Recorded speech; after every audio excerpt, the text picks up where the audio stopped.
This is a live view of the Artemis II rocket and spacecraft at the launch pad at NASA's Kennedy Space Center in Florida. Today, we'll discuss how progress towards launch and the mission are going.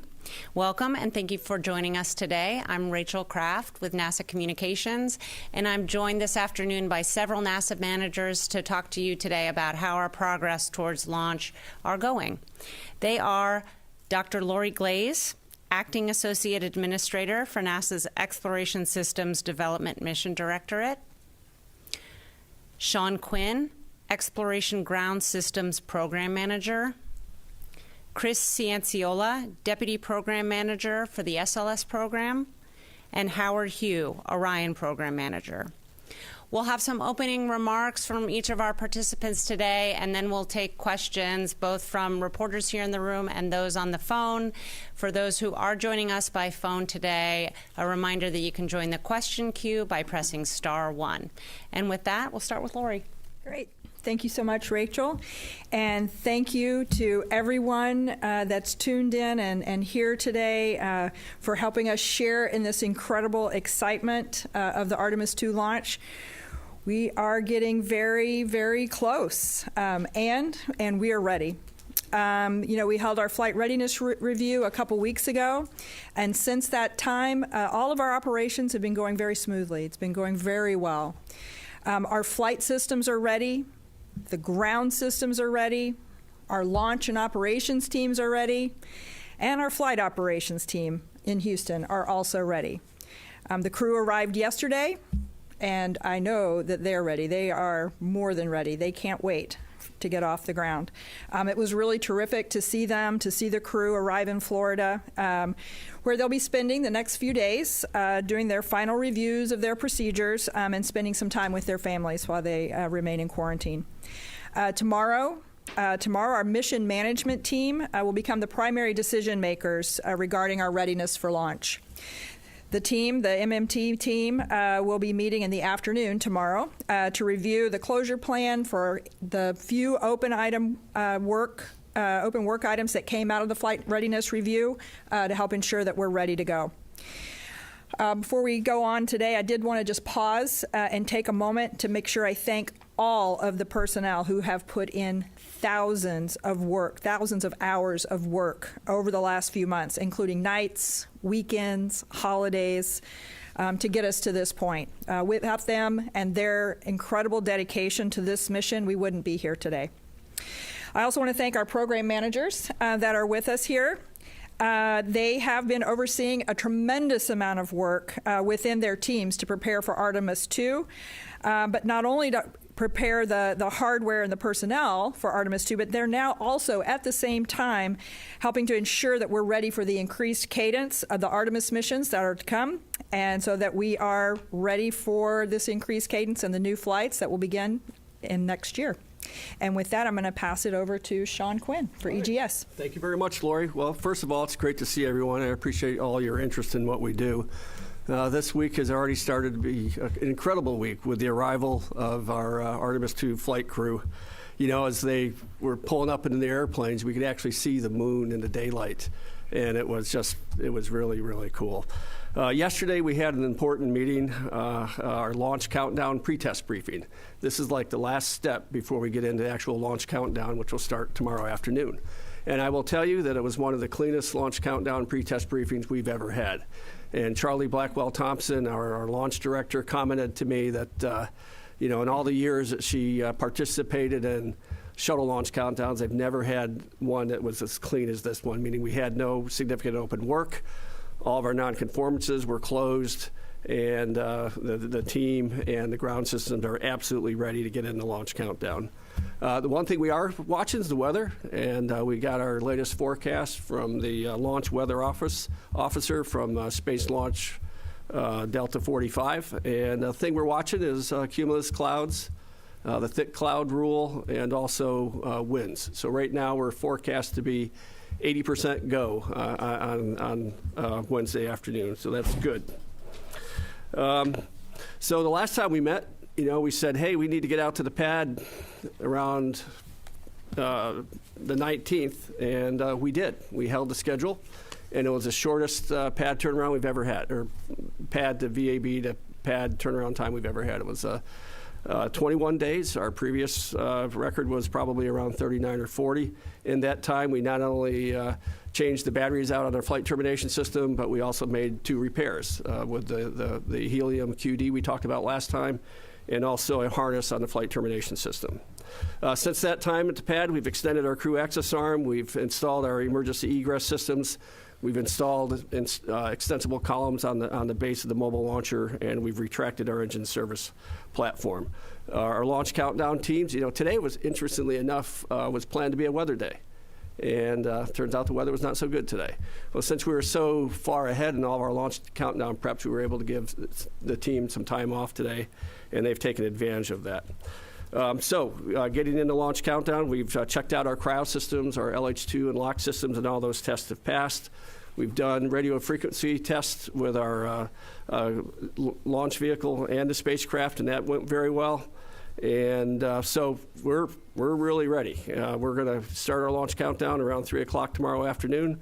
We'll finish some pad washdowns, some mobile launcher washdowns, and we'll get on with it. So at this point, we can safely say the crew's ready, the rocket's ready, the spaceship's ready, ground systems are ready, and we only need to have the weather to cooperate on Thursday, and we're ready to go.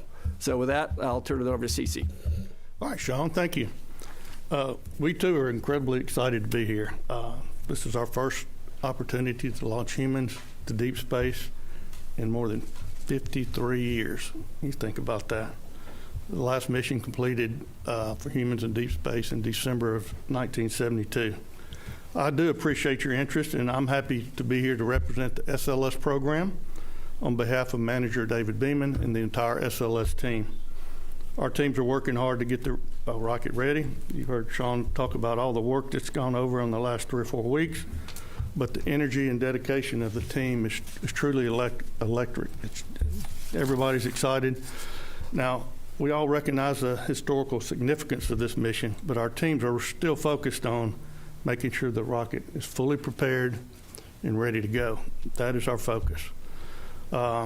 Since the rollout was complete on the 20th, the teams have worked to make sure that the connections to the ML and the pad infrastructure are all correct. The vehicle is talking to the pad, it's talking to the systems, and everything is coming along good. And like Shawn said, everything seems to be going well between the vehicle and the pad. We have completed all our ordnance checks on our flight termination systems. That all went well. That was a critical safety milestone for us. And tomorrow marks the start of our launch countdown. And we'll be working with the same persistence as we've done all along, make sure this rocket is ready. Our number one goal is to make sure that the crew remains safe. That is our highest priority. And that is our unwavering commitment. And we will be there to support the crew until we see boots back on the well deck ship. So with that, I'm going to pass it to Howard. All right. Thanks, Chris. I am also very excited to be here with you and representing the entire Orion team. We've worked very hard to get to this point. I'll tell you that certainly, we've had our share of work that we need to get done. And when we rolled back to the vehicle assembly building, we powered on, and we didn't have anything that we need to fix. We did top off our launch abort system battery, but there are no issues that we're working to right now.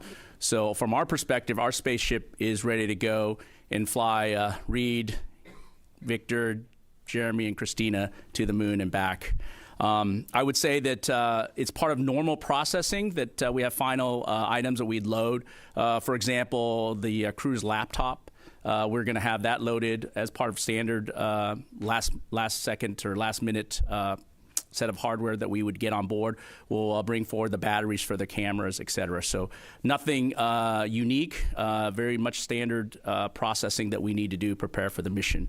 And of course, tomorrow night at around 8 o'clock, our mission evaluation room team, that's the experts that we have to support the flight control team, will be on station and starting the launch countdown process. They'll be ready to go. This MER team is comprised of all the experts across the program from both our U.S. team and our European team, and they work hand in hand with our flight control team to make sure that we tackle any issues that might arise during the mission and support the flight control team in terms of decision-making and understanding of anything that goes on. So that team is ready to go and really excited and happy to be getting to this point in our launch countdown sequence. Of course, after Chris and SLS team gives us a beautiful ride into space, we've got a lot of things that we're looking forward to in the first 24 hours. We've got a perigee raise maneuver. We've got a apogee raise burn. And, of course, we've got our proximity operations demonstration with the ICPS. And it's really awesome time in terms of just from an old guidance navigation control background to see all that happen. And then, of course, along the way during the mission, we're going to be able to check out our first-time systems with the life support systems and our displays and controls. And our MER team, as I said, our mission evaluation room team, will be monitoring and looking at all the data very closely and ensuring that all systems are working before we commit to the moon through our translunar burn. So that's going to be a very important time frame, a very exciting time frame. We're looking forward to seeing what the spacecraft is telling us and operating in that relevant space environment. I would say that, as I said earlier, that the team is certainly poised and ready to support the mission. They're very excited. We've worked many years of testing, verification, validation, and, of course, final checks of the systems over the last several months to ensure that we're ready to go. And on behalf of the entire Orion program team, comprised of experts from the U.S. and from our European partners, we're excited for this mission. We're ready to go, and we look forward to a successful, almost 10-day mission around the moon and back. So thank you. All right, it's time now for questions. We will start here in the room and then go to the phone. A reminder for those on the phone, you can press *1 to get into the question queue. If you don't mind limiting it to one question apiece, and let us know who you'd like to answer that question. And with that, we'll start here in the front row with Marcia Dunn. Hello, Marcia Dunn, AP, probably for you, Lori. NASA's just rolled out this big moon base plan, and it seems to me that puts extra pressure, extra attention, so much extra on Artemis II to do well.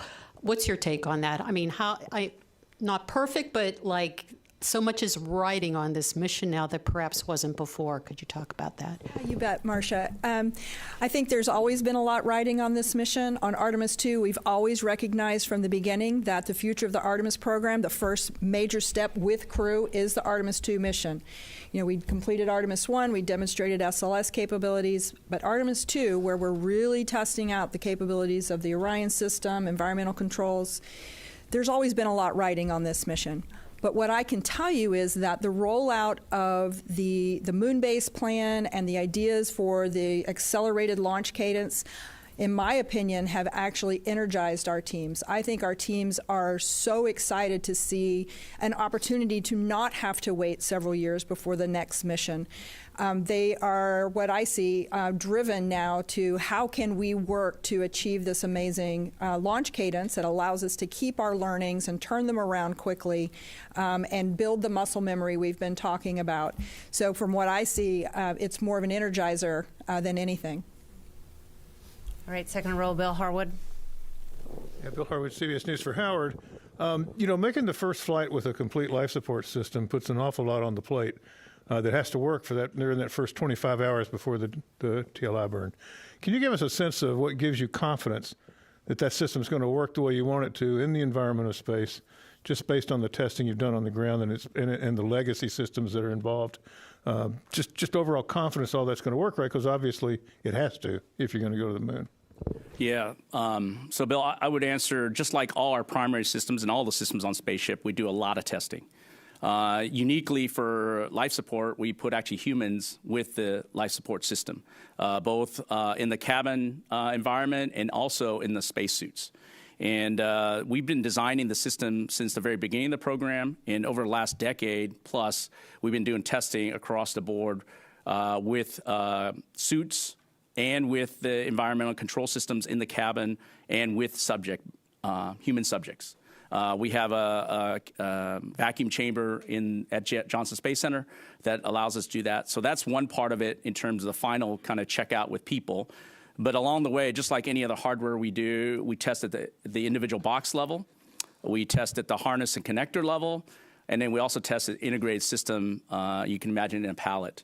And of course, we do the spacecraft checkout as well. So there's a varying steps that we take and increased fidelity by which we do this testing. And that testing includes the actual flight software that controls some of the eclipse hardware or life support hardware that we need. So a very robust test campaign comprised of not only just components, integrated systems, and with people. Okay. We'll come here, second row.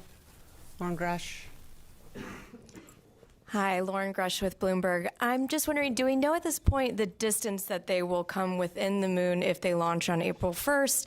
How does that change throughout the April window? And if it does change, will they still be breaking the distance record for a human crew? Thanks. A great question. Maybe, I don't know if, Howard, do you know off the top of your head what the distance is? I'll just quote these numbers because we're doing the math on it right now. 252,799 miles, statute miles, on April 1st. So that'll be the farthest point that we're going on the moon. And of course, we're going to be 4,144 statute miles further than the Apollo has ever gone. So in terms of distance, we're working that on the second, third, and fourth. I would say let's launch on the first and go from there, okay? But we are doing the calculations, and Lauren, if you need those numbers, our teams are working on it very hard. Yeah. Let's go third row. Hi, thanks for doing this. Lori, you mentioned that there's still a couple of closeout items from the FRR. Can you remind us what those are and where those stand? And then I also wanted to ask about, we talked about ground forecasts. Really curious about in-space weather forecasts. I know you guys are working with NOAA to kind of crunch those numbers, but they're kind of difficult to predict. Just would love if someone could speak to, how those conversations are going and what you're prepared for if there is, space weather event. So I'll see if I can remember off the top of my head what the items were. The one thing that we held we had one item that had to be closed in time for the L-2, and that item was working with our medical teams, with the chief medical officer, looking at other countries around the world where if we had an emergency abort and we landed in different seas, we needed to use medical facilities that were nearby in some of those other countries. It was working with those countries to ensure we had the right agreements in place. And I believe those are getting close to closure. They will be closed by tomorrow. And so that's the intent there. Some of the other items were really a constraint to roll out. And so those have all been closed before we rolled to the pad. I'm trying to remember what they all were, and I can't remember from the top of my head. Shawn, you may remember what some of them were. One of them was our comm systems. We've had some challenges yeah. with our comm systems. We've done some configuration changes. We've done some retest, and I think we're in good shape to go. Yeah, I know we've closed them all out. There was like 4 items, maybe 3 in addition to the international piece, and they've all been closed. Okay, we'll do a couple more here in the room. Let's go with Irene Klotz and then Jeff Faust. Thanks. Irene Klotz with Aviation Week.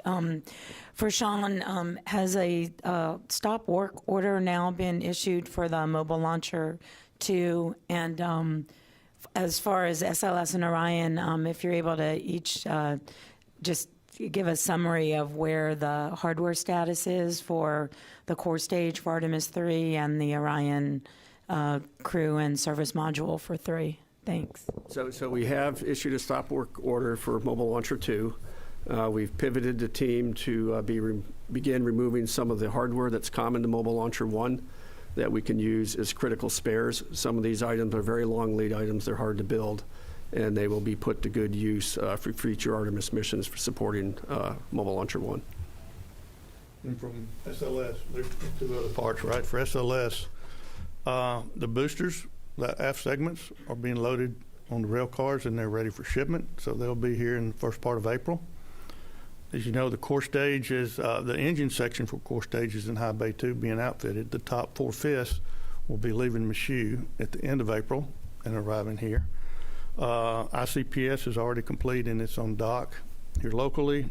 LVSA, OSA are both in storage waiting on the phone call for assembly. So we're in really good shape for Artemis 3.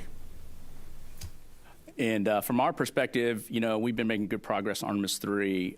So on the crew module side, we're wrapping up the final big installation. So the heat shield is getting attached to the crew module this month, as well as a side hatch. And then it's going to go through its paces for testing as an individual element, the crew module itself. If you might remember, the European service module arrived last December, making great progress. We finished up thermal cycle testing on that, and we're on plan for this summer to put both the crew module and the service module together. All right, let's go to Jeff Faust, and then we'll go to several on the phone.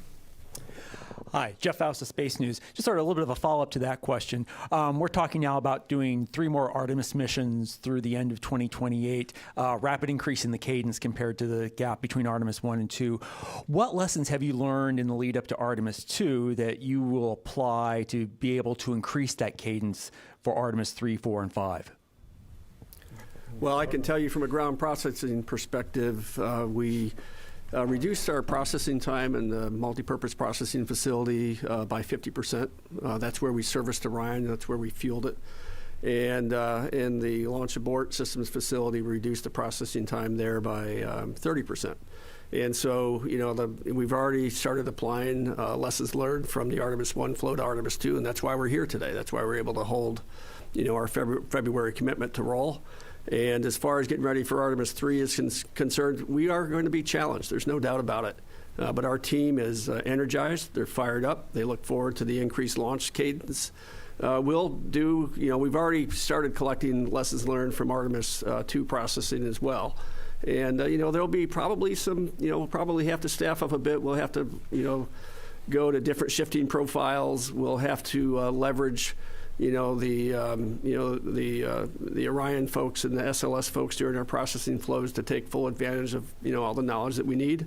And we put that together, and we're going to go for it. We're going to try to meet the administrator's challenge for us.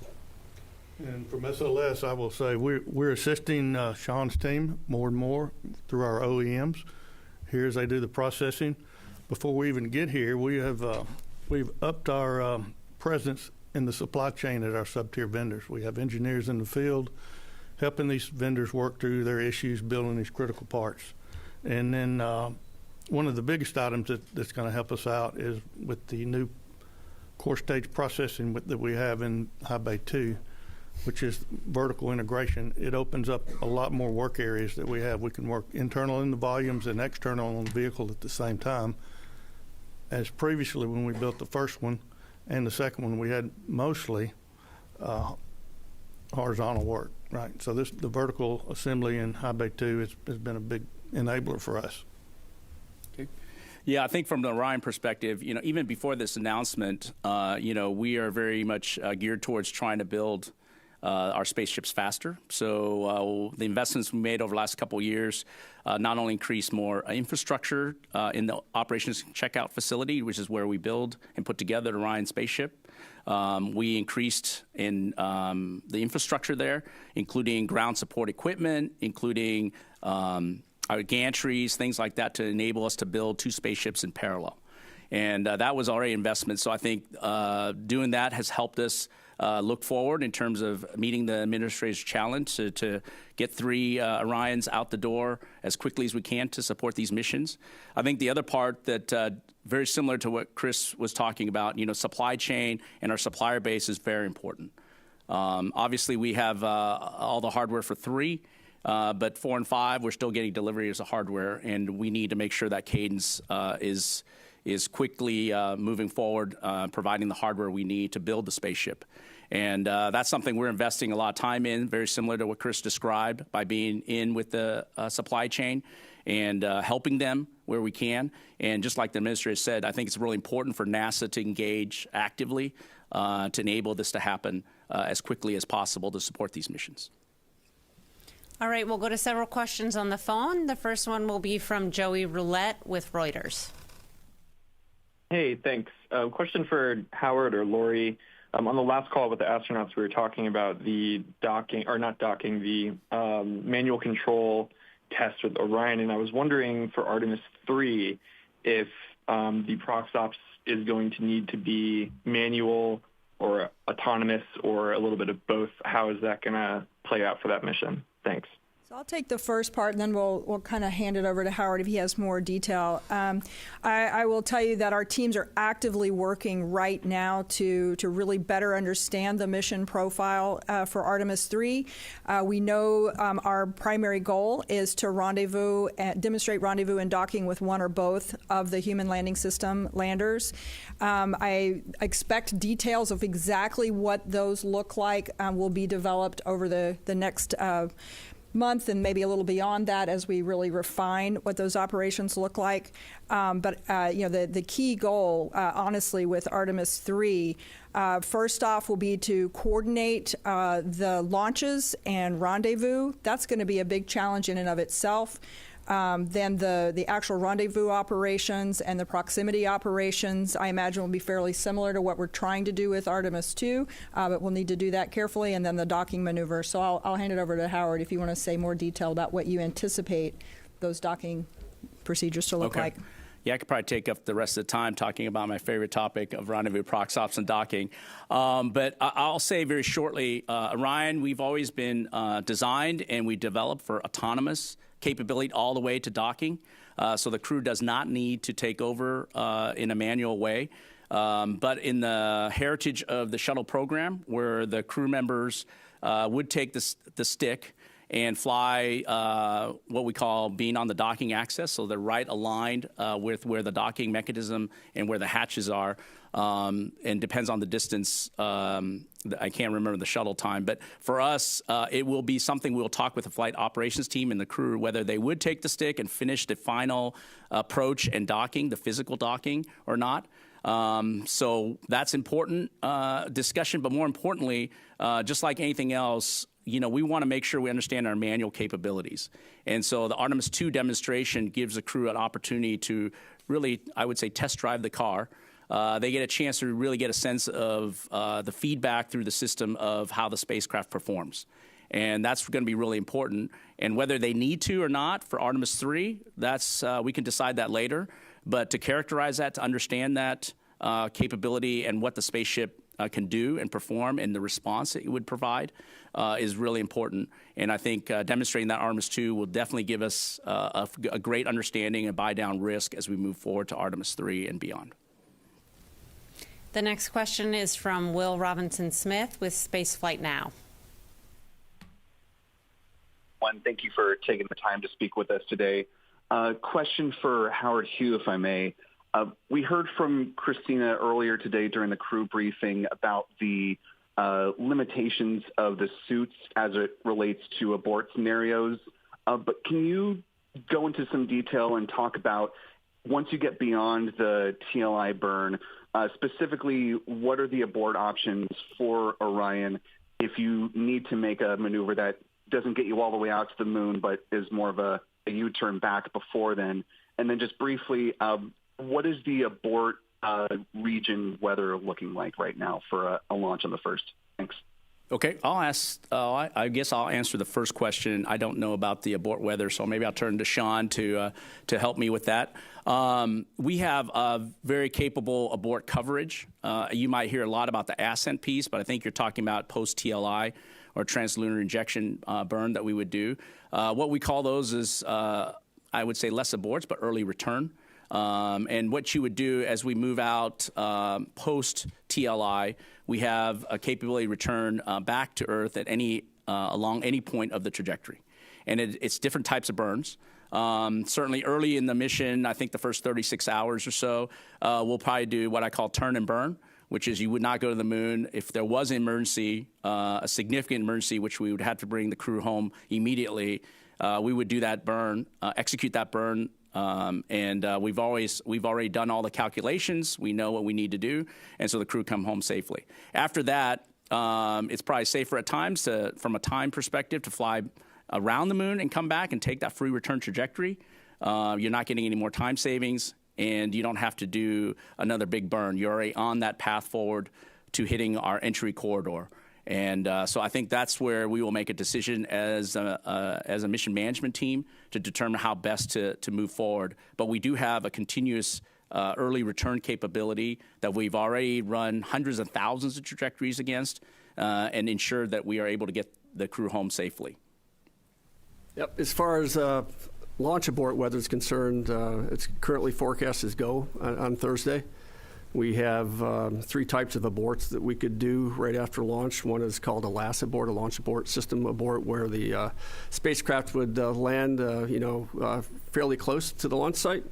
And then a untargeted Atlantic abort, which would land somewhere across the Atlantic near Africa. And then abort once around possibility if we went into a single orbit and then come back down near our nominal landing site in San Diego. Our recovery forces are gathering as we speak out in San Diego. All the equipment that we're going to use for recovery is being loaded on the ship as we speak, and we're ready to go as far as our abort scenarios are concerned. Our next question is from Christopher Mick with the Hudson Star Observer. Thank you all for doing this today. I guess my question kind of follows up onto what was just mentioned.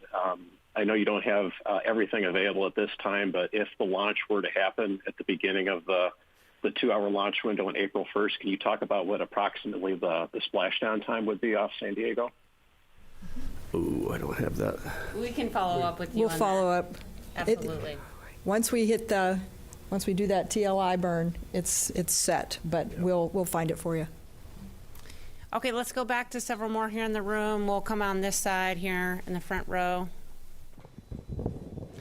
Hi, Josh Dinner, Space.com. Are there any even minor technical issues or risk assessments that are still open that may pose a potential of pushing the launch into any, by a few days into this window? I mean, I'm going to jump in. You're looking at Shawn shake his head no there. There's little things that we find as we go that we're working right there, but none of them are threatening the first right now. Yep, I would agree. I mean, we had a minor issue on our flare stack where one of our pilot lights don't work. We have 3 of them. One of them doesn't work. We're going to fix it tomorrow. But that's the kind of stuff we're talking about right now. And I'll take that any day. And the vehicle's quiet. We're not working anything. Yeah, we don't have any issues with working, like I said. Okay, we'll come to Philip Sloss. Hi, Philip Sloss. I think this is for Chris. Just following up on questions from Irene and earlier. It sounds like there's a lot of SLS hardware for Artemis III that's going to be coming to the Cape here this month, or April. I had one follow-up on that, which was when the 4/5 gets here, is the engine section going to be ready to do that final mate with it? There is some work still to be done when it gets here. It's not like it rolls in and lifts up. So there's a little bit of work that has to be done, but it's all part of the plan. And but it's ready, and based on our assessment last week, right? We looked at where everything was in the supply chain and the work that's being completed. When Shawn's going to need it, we're going to have it ready for him when it's time to hang it on the boosters. We'll be ready to go. Okay, we'll stick here with the room. Thank you. Manuel Masanti with Exploración Espacial. Did anyone, or did the CubeSats on board the mission need anyone of any kind of servicing, or they're fine and ready to go? Yeah, I can tell you we are carrying 4 CubeSats, 4 payloads, secondary payloads from our international partners, 4 different international partners. We have one from Argentina, Germany, South Korea, and Saudi Arabia. Thank you. And I think only one of them required a top off on their battery. The others were fine. They didn't need any work. The 4th one, the battery was topped off, and it's fine. So they're all in very good shape, ready for launch. Okay, we'll go here to Ken. Hi, Ken Kramer. Thank you. Thanks for this update, and good luck with everything. Howard, let me ask you. Can you describe the proxops in a lot greater detail than what we've heard? And I want to know how close it will be to, like, when you would do the human landing system docking on Artemis III. I guess it's going to be informed there, but can you go into how much? And what are we going to see in real time? You're going to have video of this proxop demonstration? Thanks. Yeah, I don't know about the video part, but I'll just give you some quick highlights. We separate from the upper stage and then we'll go out probably about 100 meters. So we'll flip over, and then we'll start doing the approach. And the approach will be all the way to about 10 meters, so about 30-some feet. And so the crew will be manually piloting along the way. There's specific things, tasks that they're going to be doing. And it's going to be very exciting, I think, to just not only because of new spacecraft, but something that we will play forward in terms of what their ability, like I said earlier. And so that demonstration, then there's a second part, which we back away again and do a hold. And then actually I would say the ICPS slews over, and then we do another approach. There's other reflectors on the side of the ICPS that we're using to dock or to reflect from, and to get understanding how that would work in terms of visualization from our docking camera. And so those things will be very important for us to understand the close-in approach. Now, rendezvous proximate docking is thousands of miles, right, starting at very far away. So you're getting very close in terms of what the final sets of our ability to do prox ops and demonstration for final mission. But there's a lot of work prior to that. Obviously, we can't do that. Now, we will do some long-range bearing. We have a bearing camera, as we depart from ICPS and capture all that data as we go forward. So the equipment that we need to understand the environment that we're going to be under and what we would get is really important to capture for this mission. But certainly there's still a good amount of work remaining to do to enable for us to do the entire rendezvous prox ops and docking scenario. And Ken, to your question about what you can expect to see, we do expect the public will be able to see the same view from the docking camera that the crew is seeing. So we'll be able to show you that if all's going well.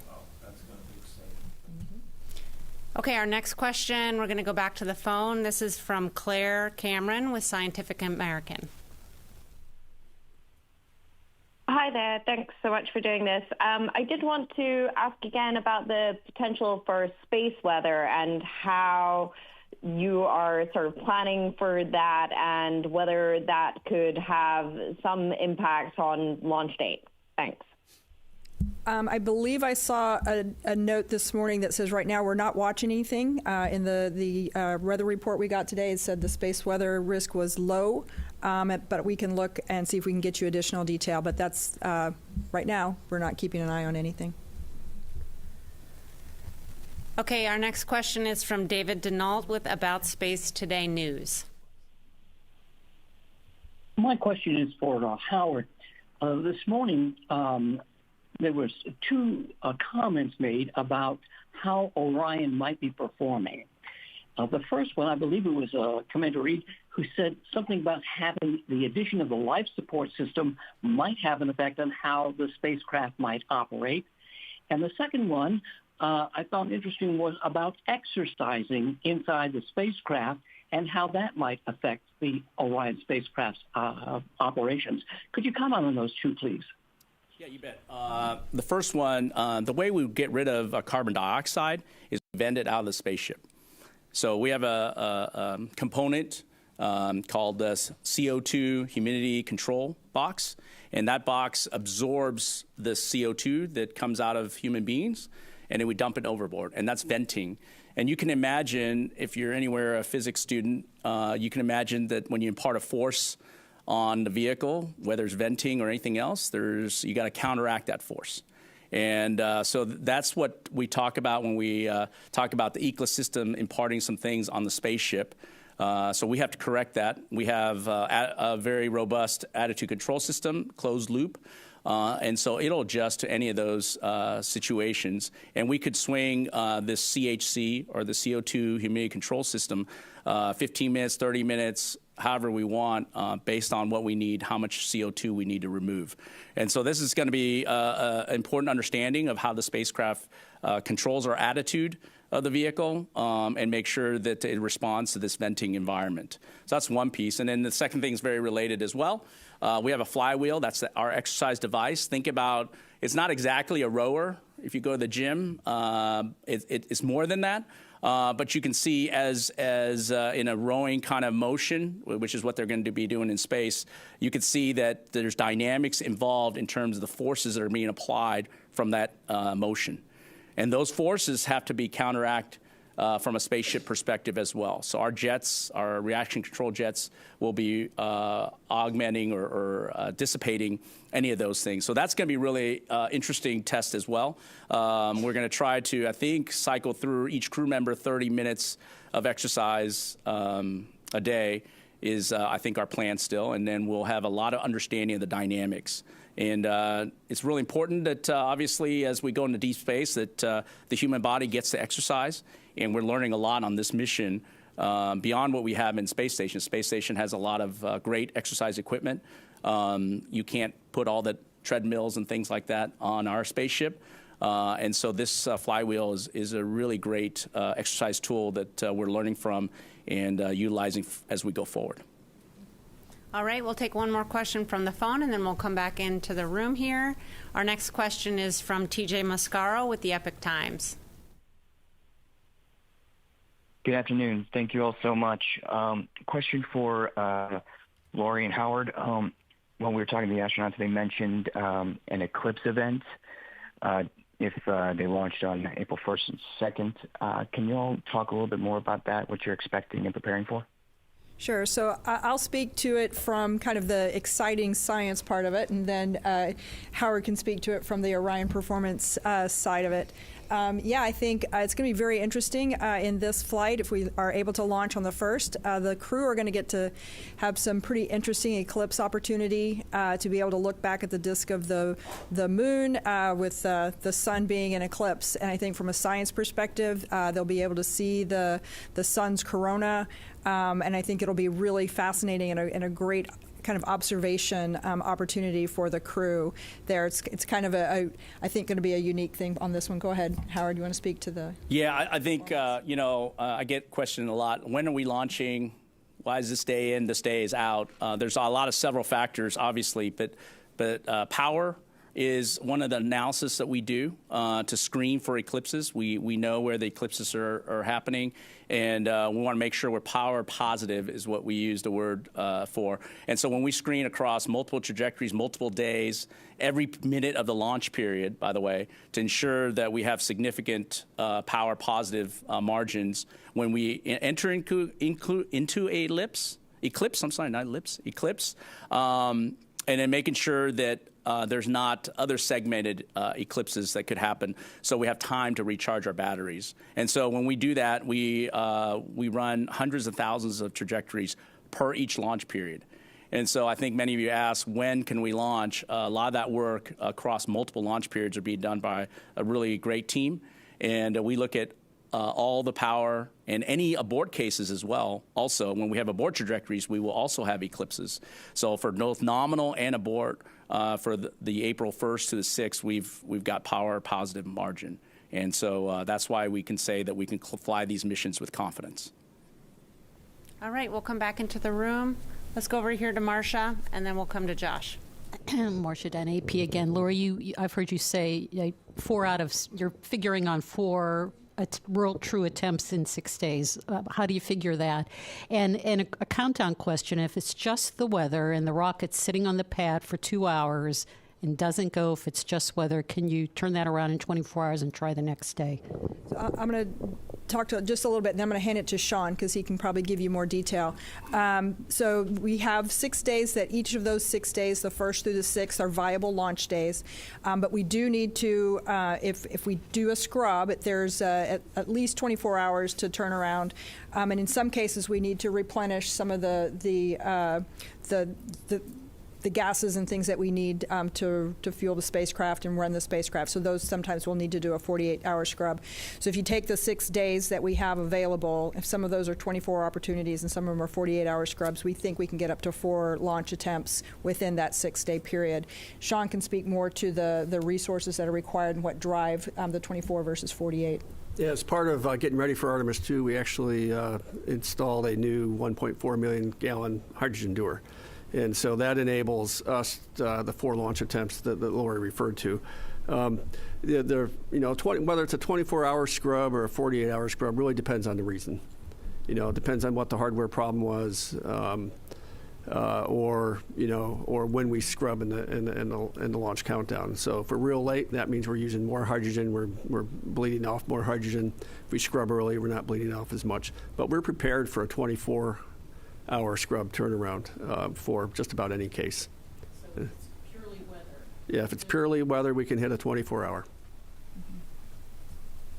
Okay, we'll come here. Let's wait for Mike to come around. Yep. Hi, Josh, dinnerspace.com again. Howard, this one's for you. You mentioned Orion's attitude control system, and I know there's a demonstration of the 2 different attitude control modes during the mission. Can you talk about the differences between the 6-degree and 3-degree of freedom configurations, and which scenarios, both of them, are sort of advantageous over the other to be used? Yeah, wow, that's a very good question. I wasn't expecting that. Okay, so going back to guidance, navigation, control. So 6-degree of freedom allows you to obviously do X, Y, and Z and translate as well. So for us, we're always in the 6-degree of freedom configuration. That gives us the fine control. If we needed to, we'd go to a 3-DOF to clean, or 3 degrees of freedom to clean it up if necessary based on the RCS configuration. But in general, and then we're going to do a test of both, right? Our ability to control the spacecraft is really important, and our ability to have a closed loop control system that allows us to do both, and a jet selection logic along with that.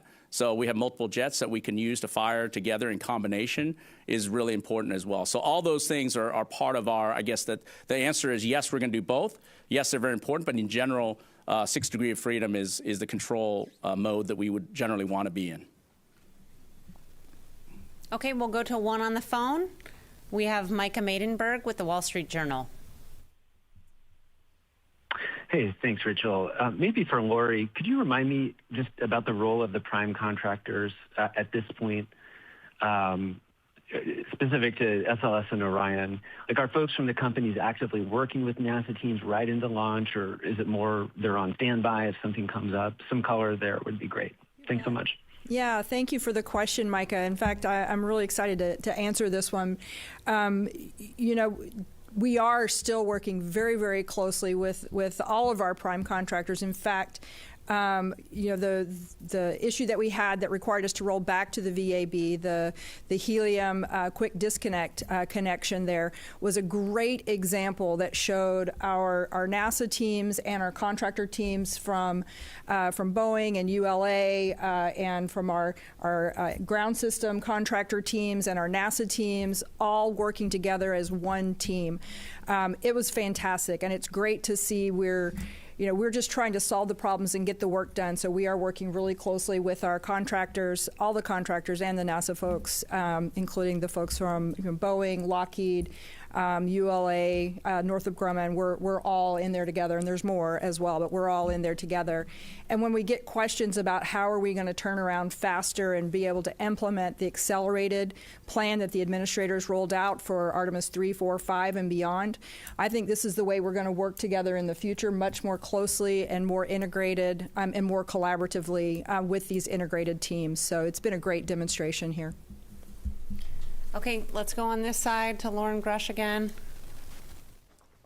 Hi, thanks for taking a second question. I'm just curious, what, if any, flexibility do you have with the biggest maneuvers that you have planned in space? For instance, if a burn doesn't happen exactly at the right time, is there any wiggle room, or are there just some maneuvers that have to go off as planned or else they can't happen? Thank you. Maybe that's... You want me to take that one? Yeah, why don't you take that, Howard? So all our burns that are on Orion's side, obviously including the translunar injection burn, we have a recovery plan. So 2 things could happen. One, if your main engine cuts out, so we have our auxiliary engines that would go forward. We also could do a replan of that and continue that burn as well. So that's there. We certainly have covered all the other burns. There's one burn that's we call critical that must be done. It's our return trajectory correction burn 3. RTC 3, it's about 5 hours before we hit entry interface. That really corrects and makes sure we hit that corridor, which is really important, obviously, for making sure we can get the crew home safely through the Earth entry point. And so that's our only burn that is critical. The rest we can replan, I would say, and clean up as necessary if we do not get a full burn off. Okay, let's go to Bill Harwood next. For Mr. Quinn, I'm a little confused on the recycle options. I thought if you gassed it up and got late in the window, you couldn't do a 24-hour turnaround. That it's some limit that, if you put fuel on board, that affects when you can go again. I just wanted to clarify that. That was true for Artemis 1. It's not true for Artemis 2. We've got the 1.4 million gallon sphere that gives us a much more significant hydrogen storage capability at the launch site. You can go late in the window and still recycle. Yeah, I believe so. I mean, I'll confirm, but I believe so. Yeah. Irene, next. I also had another countdown question. Is there a point in the count where if you hold or for weather or technical issue that you no longer have the whole 2 hours? Like if you get into terminal count, is it are you able to stop and retarget later in the window, or do you lose some options at some point in the countdown? Yeah, we can recycle about T-minus 5 minutes. If we hold a count before T-minus 5 minutes, we can recycle back and try for another attempt. Okay, we'll take another one on the phone from Will Robinson-Smith with Spaceflight Now. Hi, thanks, Rachel, for allowing another one. Question to, I suppose, whoever wants to take it, maybe Shawn. If the ICPS isn't able to get Orion into the high Earth orbit, but the Orion module, both crew and service, are working just fine, what would a low Earth orbit version of Artemis II look like? About how long would that last, and what operations could you accomplish in that scenario? Thanks. Probably a question for Howard, I think.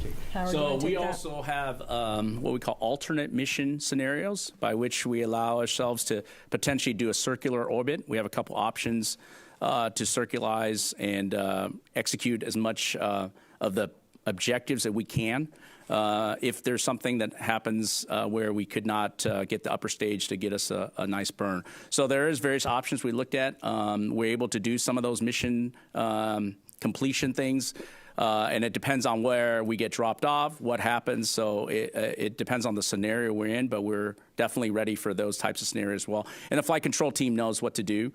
We've already done the planning for that. We've already assessed a lot of those trajectories to make sure that we're ready to go and have them in hand if necessary. Okay, we'll go actually back there to Miles Doran. Doran, CBS News. Question for Howard. I know the main engine is used for the TLI burn.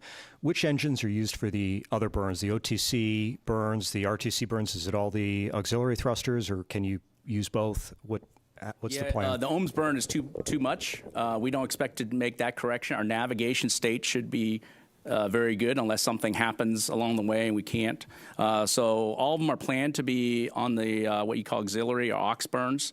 If they're small enough, we might even do in the reaction control system on the service module as well.